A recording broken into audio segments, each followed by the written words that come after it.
My entire trip to the campsite was an adventure. The first thing you do when you get to a campsite is that you have to put up a tent, which is super hard.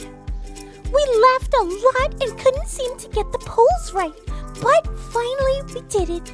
It was cool watching my dad and mom, seeing how they fixed the problems together and helped my brother and me have fun. We sang songs and talked about things we saw on the trail leading to our campsite.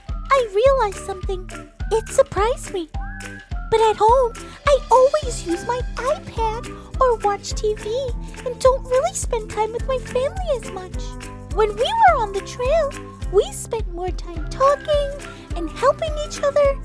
It helped me feel close to my family, and I really like that. Take a look at this picture. Isn't it fun? You know what else is fun? Today's Bible story. Let's listen together.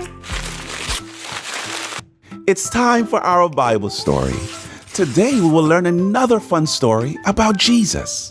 So after Jesus rose up to life from the place where he was buried, he appeared to his disciples, his friends, who followed his teachings and loved him very much. They saw Jesus go through really painful things. They thought he was dead, but now he was standing right in front of them. At first they were afraid, but Jesus told them, "Don't be afraid," and soon they weren't afraid anymore. They started to believe that Jesus was alive again and in front of their very own eyes. And then he did something that made them extra sure. He showed them his hands.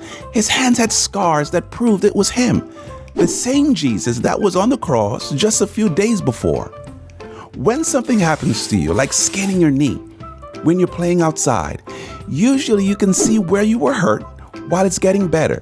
Jesus showed them the places in his hands that were on the cross, and the disciples were able to see where his wounds used to be.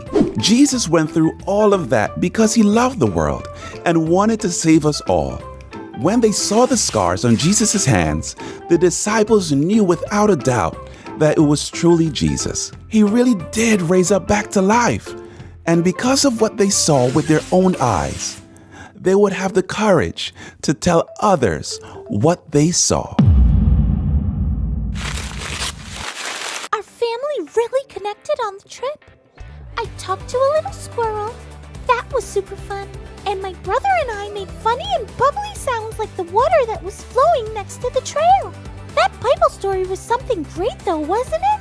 I imagined the disciples were on a journey too, kind of like my family.